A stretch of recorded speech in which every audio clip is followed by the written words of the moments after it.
ശിരൂരിൽ കാണാതായ കോഴിക്കോട് സ്വദേശി അർജുനു വേണ്ടിയുള്ള തെരച്ചിൽ തുടരുകയാണ്. റഡാർ ഉപയോഗിച്ചാണ് പരിശോധന പുരോഗമിക്കുന്നത്.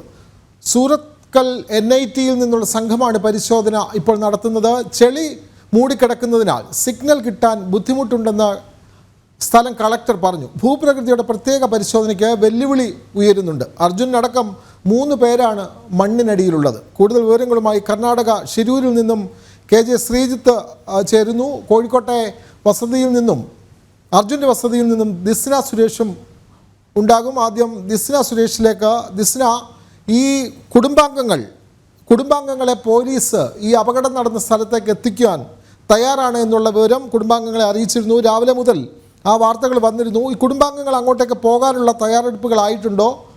എന്താണ് കുടുംബാംഗങ്ങൾക്ക് ബന്ധപ്പെട്ട അധികാരികൾ ഇപ്പോൾ നൽകുന്ന വിവരങ്ങൾ എന്തെല്ലാമാണ് ദിസ്ന? വിനോദ്, നേരത്തെ ഈ കുടുംബാംഗങ്ങളെ എത്തിക്കാം എന്ന് ഒരു ഉറപ്പ് നൽകിയിരുന്നു. എന്നാൽ അതായത് ഈ അർജുൻ്റെ സഹോദരി ഭർത്താവും അർജുൻ്റെ സഹോദരനും ഒക്കെ തന്നെയും ഈ സംഭവ സ്ഥലത്ത് തന്നെയുണ്ട്. അതുകൊണ്ട് തന്നെ അവരവിടെ തുടരാനുള്ള ഒരു തീരുമാനത്തിലാണ് എത്തിയിട്ടുള്ളത്.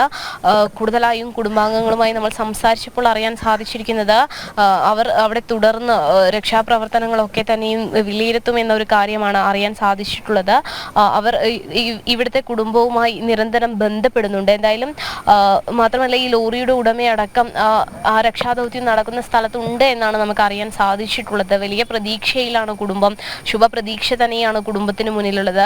ഈ റാഡറിൽ സിഗ്നൽ ലഭിച്ചു എന്നൊക്കെ ഒരു വാർത്ത വന്നിരുന്നു. അപ്പോഴൊക്കെ തന്നെയും വലിയ പ്രതീക്ഷയോട് തന്നെയാണ് കുടുംബം നോക്കിക്കണ്ടത്. ആരോഗ്യത്തോടെ പൂർണ്ണ ആരോഗ്യവാനായി അർജുൻ തിരിച്ചു വരുമെന്ന പ്രതീക്ഷയിൽ തന്നെയാണ് കുടുംബമുള്ളത്. പക്ഷേ വലിയൊരു രീതിയിലുള്ള ആരോപണം കുടുംബം ഉന്നയിക്കുന്നത് ശരിയായ രീതിയിലുള്ള പ്രവർത്തനം ഇപ്പോഴും നടക്കുന്നില്ല എന്നൊരു ആരോപണം തന്നെയാണ് കുടുംബം മുന്നോട്ട് വെക്കുന്നത്. ഈ 15-ാം തീയതി വൈകുന്നേരം അർജുൻ അവസാനമായി വീട്ടിലേക്ക് ഫോൺ ചെയ്യുന്നു. 16-ാം തീയതിയും ഫോൺ റിങ് ചെയ്യുന്നുണ്ടായിരുന്നു. പിന്നീട് ഫോൺ സ്വിച്ച് ഓഫ് ആവുന്ന സാഹചര്യം.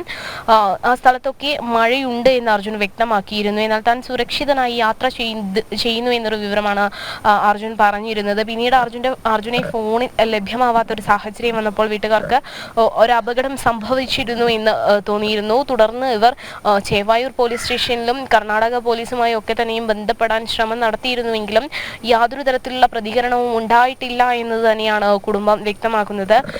ഈ രക്ഷാപ്രവർത്തനം നടത്തുന്നത് കുറച്ചു മുൻപേ നടത്തിയിരുന്നുവെങ്കിൽ അർജുൻ ഇപ്പോൾ വീട്ടിലെത്തുമായിരുന്നു എന്ന കാര്യമാണ് സഹോദരി വ്യക്തമാക്കിയിട്ടുള്ളത്. എന്തായാലും ഇന്നലെ 9 മണിക്ക് ശേഷം രക്ഷാപ്രവർത്തനം നിർത്തിവെക്കേണ്ട ഒരു സാഹചര്യമാണ് ഉണ്ടായത്. കാലാവസ്ഥ പ്രതികൂലമായി തുടരുന്ന ഒരു സാഹചര്യമാണ് ഉണ്ടായത്. അപ്പോഴും കുടുംബം ഇവിടെ നിന്ന് പറഞ്ഞിരുന്നത് രക്ഷാപ്രവർത്തനം നിർത്തിവെക്കരുത്. അവർക്ക് ഈ ലോറിയുള്ള ലൊക്കേഷൻ എവിടെയാണെന്ന് വളരെ വ്യക്തമായി അറിയാം. അതുകൊണ്ട് തന്നെ രക്ഷാപ്രവർത്തനം നിർത്തിവെക്കരുത് എന്നൊരു കാര്യവും കുടുംബം ആവശ്യപ്പെട്ടിരുന്നു. വിനോദ്, എന്തായാലും ഈ നാട് മുഴുവൻ വലിയൊരു പ്രതീക്ഷയിലാണ്. അർജുനെ കാത്തിരിക്കുകയാണ് അവർ. അർജുൻ ഉടൻ തിരിച്ചു വരുമെന്ന പ്രതീക്ഷയിൽ തന്നെയാണ് ഈ നാടും വീടും ഒക്കെ തന്നെയും. ഒരു ശുഭ പ്രതീക്ഷയിൽ തന്നെയാണ്. ഈ റാഡറിൽ ലോറിയുടെ സിഗ്നൽ ലഭ്യമായി എന്നൊരു വിവരം കുറച്ചു മുൻപ് ലഭിച്ചിരുന്നുവെങ്കിലും അതിൽ സ്ഥിരീകരണം വന്നിട്ടില്ല എന്ന് തന്നെയാണ് നമുക്ക് അറിയാൻ സാധിച്ചിരുന്നത്. ആദ്യ ദിവസം 8 JCB ഉപയോഗിച്ചായിരുന്നു ഇത്തരത്തിൽ രക്ഷാപ്രവർത്തനം നടത്തിയിരുന്നത്. അതിൽ ഇരുവശത്തും 4 JCB വീതം ഉപയോഗിച്ച് ആ പ്രദേശത്തെ മണ്ണ് നീക്കം ചെയ്യുവാനുള്ള ഒരു സാഹചര്യമാണ് ഉണ്ടായിരുന്നത്.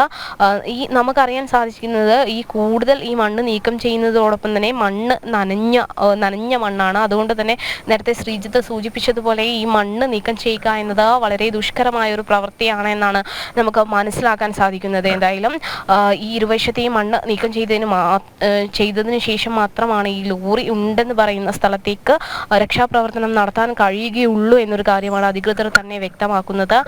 കാലാവസ്ഥ അത് വലിയ പ്രതികൂലമായ ഒരു കാലാവസ്ഥ തന്നെയാണ് നിലനിൽക്കുന്നത്. നമുക്കറിയാൻ സാധിച്ചത് ഈ ചായക്കട ഉൾപ്പെടെ മണ്ണിനടിയിൽ പെട്ടിട്ടുണ്ട് എന്നാണ് നമുക്കറിയാൻ സാധിച്ചത്. അതിൽ 7 മൃതദേഹങ്ങളോളം കണ്ടെത്തിയ ഒരു സാഹചര്യം ഉണ്ടായിരുന്നു. ഇനി അർജുൻ ഉൾപ്പെടെ 3 പേരെ കൂടി കണ്ടെത്തേണ്ടതുണ്ട് എന്നാണ് അധികാരികൾ വ്യക്തമാക്കുന്നത്. എന്തായാലും വലിയ പ്രതീക്ഷയോടെ ശുഭപ്രതീക്ഷയോട് തന്നെയാണ് കുടുംബം ഉള്ളത്. അർജുൻ തിരിച്ചു വരുമെന്നാണ് അവർ പറയുന്നത്. അവർ ഇത്തരത്തിലുള്ള പ്രതീക്ഷ വയ്ക്കുവാനുള്ളൊരു കാരണം എന്ന് പറയുന്നത് ഒന്നാമത് അത്യാധുനിക സംവിധാനമുള്ള ലോറിയാണുള്ളത്.